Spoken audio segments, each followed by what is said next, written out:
आंगन में चारपाई पर बैठते हुए रोज की तरह आज भी शोभा देवी बड़बड़ा रही थी। ये देखो, अभी तक बर्तन ना धुले इस डायन से। 11 बजने को आए। जाने कब दोपहर का खाना चढ़ाएगी चूल्हे पर और जाने कब खाने को मिलेगा। ओहो, पहले सुबह का नाश्ता तो पचा लो दादी माँ, 3 पराठे खाई हो। ही कहकर चुटकी हंसने लगी। तुम खेलो चुटकी, हम तुमसे नहीं इस डायन से कह रहे हैं, समझी। वही चुटकी की ओर देखकर छोटी बहू आंखें बंद कर कर इशारे से दादी माँ से बहस ना करने को कह बर्तनों की टोकरी उठाकर रसोई घर में चली गई। अचानक ना जाने खेलते खेलते चुटकी रुकी और दादी माँ की ओर बढ़ते हुए बोली, एक बात पूछे दादी माँ आपसे। हाँ हाँ पूछो चुटकी, तुम तो हमारी प्यारी बिटिया हो, पूछो। दादी माँ, आप चाची पर हमेशा चिल्लाती क्यों रहती हैं, जबकि वो आपके और आपके घर के सभी काम बराबरी करती हैं। जो मम्मी कहे वो भी और जो बुआ जी कहे वो भी। चाहे सिर में तेल लगाना हो, मालिश करनी हो, चाहे पकोड़े जो बोलो बनाकर भी देती है। फिर भी आप चाची को उनके नाम से नहीं बुलाती, मेरी या बुआ जी की तरह, बिटिया या मम्मी की तरह बहू नहीं कहती।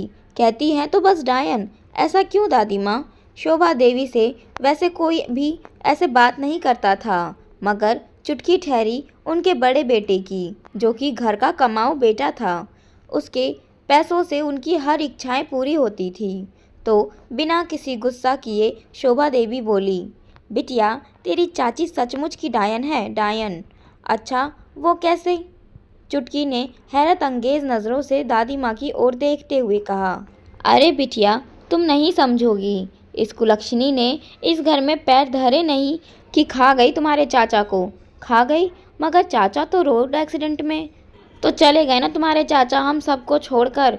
डायन है डायन, अपने सुहाग को खा गई। अच्छा, तो इसीलिए आप चाची को डायन कहती हो। चुटकी फिर से नए सवाल लिए बोली, और नहीं तो क्या, अपने आदमी को खाने वाली डायन ही तो होती है।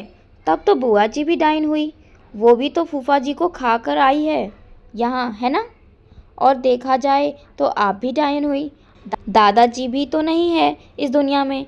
चुटकी की बातें सुनकर जहाँ रसोई घर में छोटी बड़ी बहू एक दूसरे का चेहरा देखकर हैरत में थी, वहीं शोभा देवी कभी अपनी घर लौटी बेटी तो कभी अपने आप को देखकर शर्मिंदा सी थी। आज आखिर उन्हें किसी ने सच्चाई का आईना जो दिखा दिया था, एक निशब्द सी कर देने वाली रचना।